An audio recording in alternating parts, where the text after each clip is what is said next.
My world of growing up was so much different than today's world of my grandkids. Uh, no cell phones,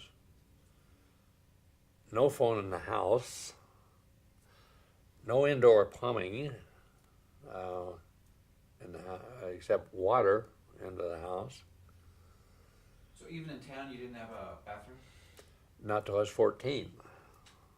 Uh, when Dad remarried and Mary came to live with us, he had my brother Wayman, I think, Wayman and Ray, were instrumental in adding to the kitchen area and adding a shower and a bathroom. Well, that was really uptown from what I had graduated from. And so then we had indoor plumbing. But living differently, we get in the car and go to a neighboring town for whatever reason, probably chase girls. There was a close network of local police. My brother-in-law, Virginia's husband, Merlin Sawyer, was a policeman. So anything I did was reported back because they knew who I was. So I was guided and restrained in that manner. I knew if I did something, it would get back by telephone from a policeman in a different city or somebody that knew them. Yeah, but you have to really get in trouble for the police Yeah, to notice. you'd have to get in trouble. In terms of sitting around with your friends, where you were at that, as far no as one knew if you were in the car or if you were at someone's house. That you, as far as protection, that was our protection and security net. Where we went, what we did, nobody really knew but us. Of course, we didn't have drugs in those days, and what about drinking? Tell me about drinking when you were in high school. The kids mostly did not drink. Was it because it was a Mormon town, do you think? Based on the heritage of the Mormon town, athletics, you didn't drink and play ball, not for our coaches. You didn't do it. If you did it, you paid a heavy price. And so we didn't do it. And so we just ran wild in cars and went places and pretty well under control. We could go anywhere to the mountains, 40 miles to the top of the Bighorn Mountains or 100 miles to Yellowstone Park. Now, if you decided to do that with your friends, would you tell your parents before Yeah. you left? Mm-hmm. How would you do that if they didn't have a phone? No, you tell them before you left. Okay. We're going to the park. We're going to the mountain. Is that okay? And the usual answer was, it's your gas, and I'm not buying your gas. You're on your own. The car breaks. I'd have to figure out how to call my brother Ray and say, how do I get home? And well, tell me about the being close to Yellowstone Park and how that, what that meant to people's lives in Lovell and how you considered the park and. Yellowstone Park. How far away was it, first of all? Lovell is 100 miles from the east entrance of Yellowstone Park. 50 miles from Cody, the famous town of Buffalo Bill. Another 50 into the park. So we had full range of the park in a couple of hours. 2 hours were there. So I had a great freedom doing that. It goes clear back to my dad. I have a tremendous picture I need to send to everybody of him in cowboy dudes. And he was a dude wrangler, which means the people came in from out of town, from the east and the big cities, to horseback through the park. He ran a string of horses, and took them on tour through the park. So when would he wouldn't be home? How often would he go up there, and how long would he be away?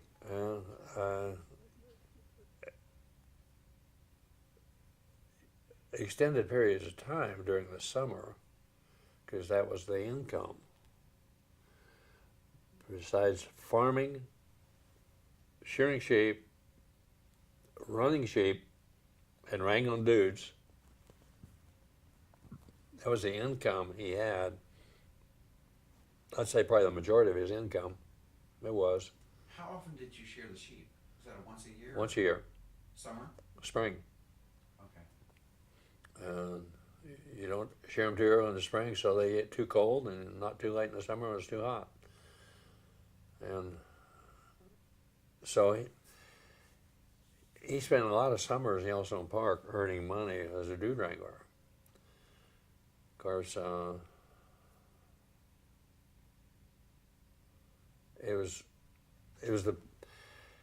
it's a rich people's playground.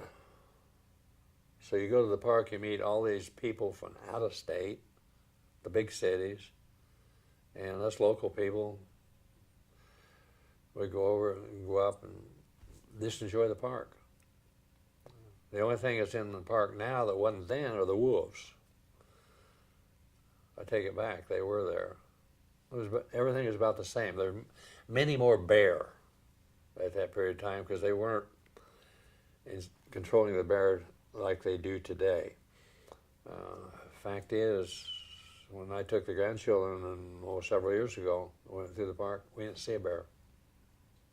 Saw everything but a bear. So describe a typical trip when you would go to Yellowstone Park, say as a teenager, with your friends. What would you do? We'd pack up the car and go camping, and everyone owned tents and stuff? and put our tent in the back of the pickup. And Dad had a shell built on the back of the pickup, we actually to sleep in, and that was also to camp and to go on the shearing cruise. We needed to sleep in it or haul stuff in it. And regular tent camping with cots. And we graduated to cots, wooden cots. Prior to that, it was up on the ground on a tarp. When the bear crawled across me, somewhere 8, 9 years old in Yellowstone Park, we had a canvas lined up around the tent as kind of the backyard. And the bear came right through the tent, right into the backyard, right across my bed, and went out through the canvas. Let me understand this. He came inside the tent. Uh-huh. The tent was open, or he ripped it open? The tent fly was open. All they need is a nose to come in because you smell food. And that's why you hung your food in a tree, or you kept it in closed containers so they couldn't smell it, because they would go where the food was. And of course, the rangers were very active all the time, running the bear out of the campground. And I don't remember the techniques they used to get them out, but... what was that experience like to have a bear climb on you? Well, it wasn't bad from the standpoint I didn't know it was a bear. I thought it was one of my cousins landing on top of me on the bed and giving me a bad time like boys do. And I said, "Get off me." And the next thing I heard, "It's a bear. Don't move. Play dead." Well, that scared the hell out of me. And of course, he didn't stay long because there was people making noise, beating on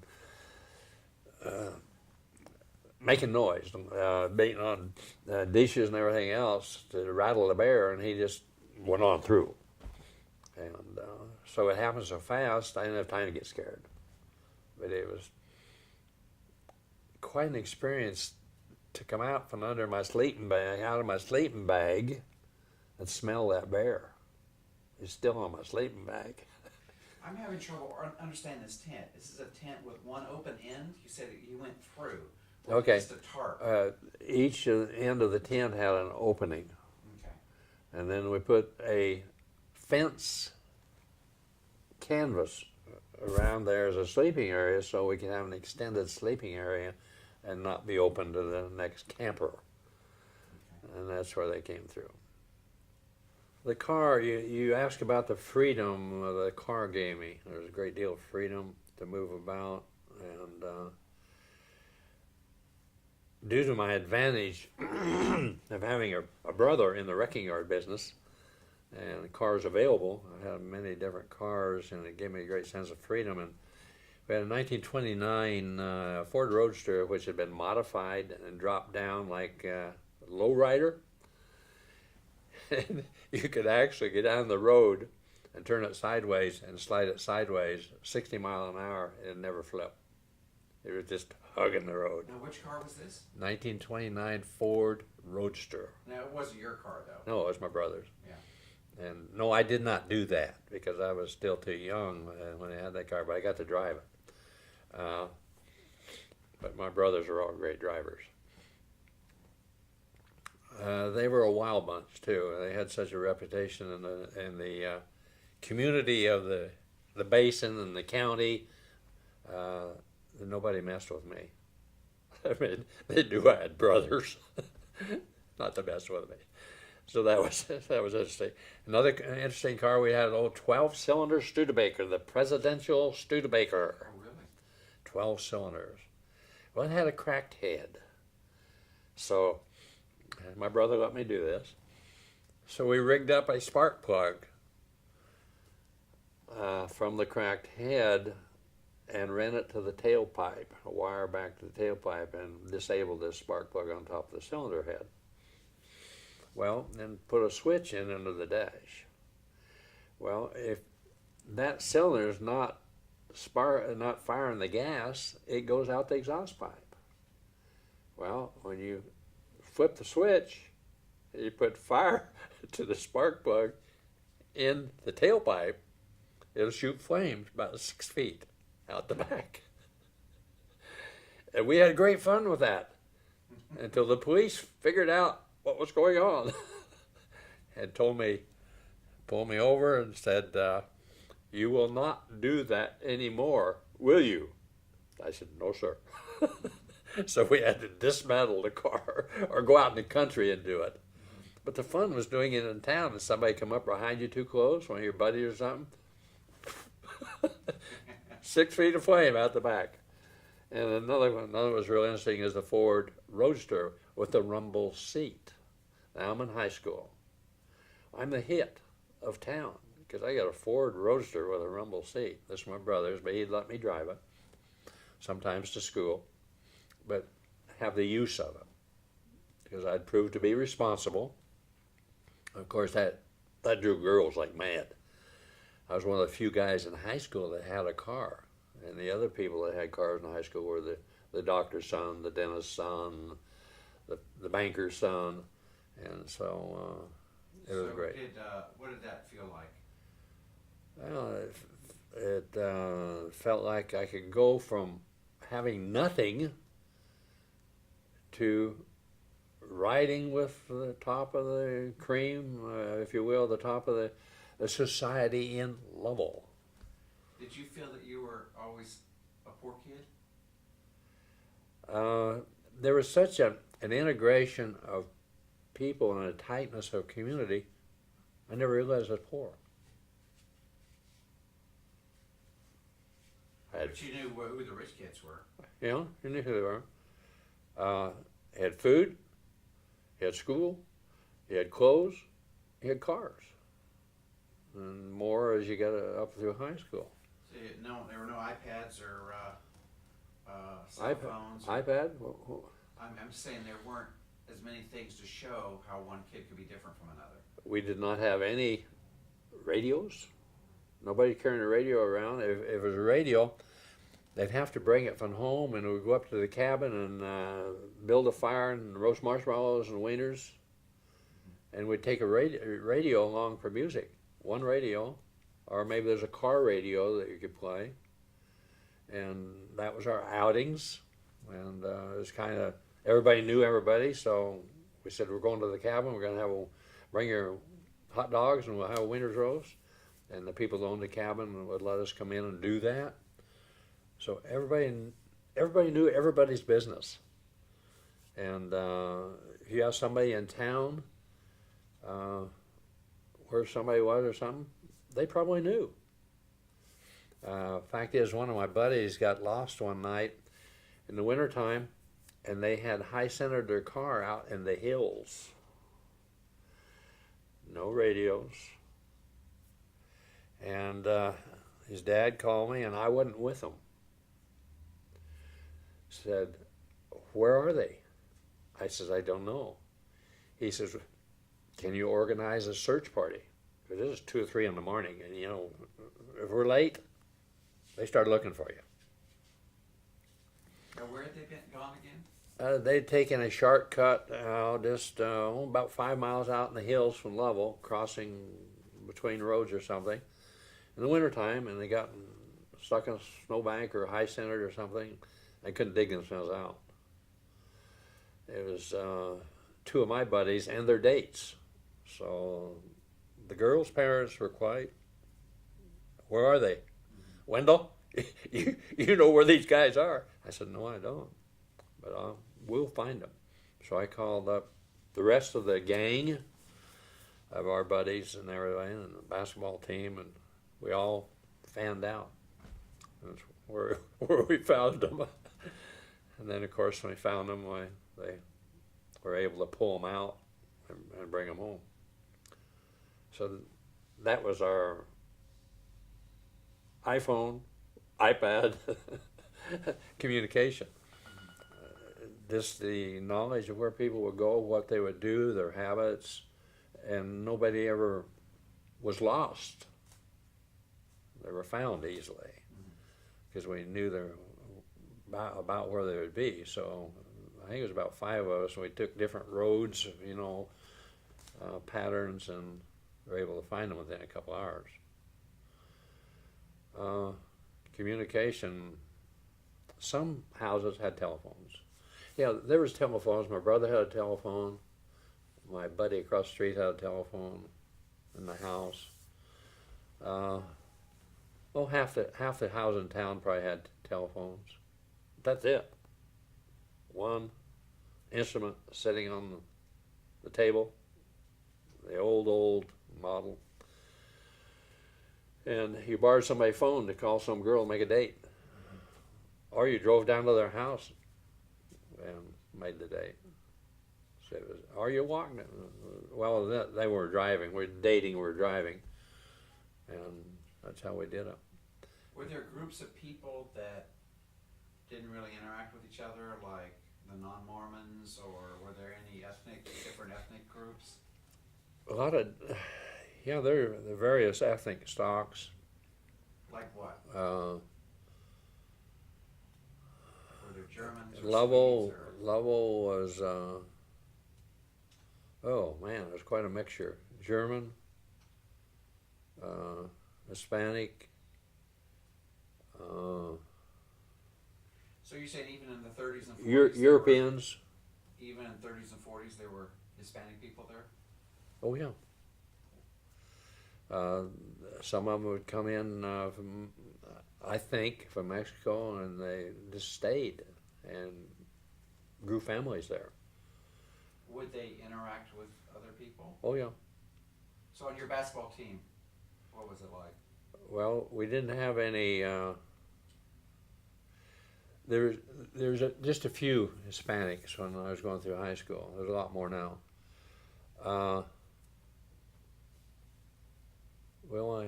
One or two in our class, my high school senior class. So it was a white folks community. What about among the white people? Were there Germans or Swedes? Or Yeah, Germans, Swedes, Europeans. My mother was Swedish stock. And what did she grow up? But she grew up in a. Were there many Swedes that were Mormons? All kinds of different people converted. I'd say the town was probably 80% Mormon, and the other people went to the other churches. They were fine. They got along fine. There's a couple of small churches. There's a couple of small churches in Lovell that are not Mormon still today. Okay, so tell me about more of your high school stuff and what you were when you started planning your future, what and the things you were doing. And also, you had meant, I think you were playing football too, right? Talk about that. Yeah. Dad didn't want me to play football.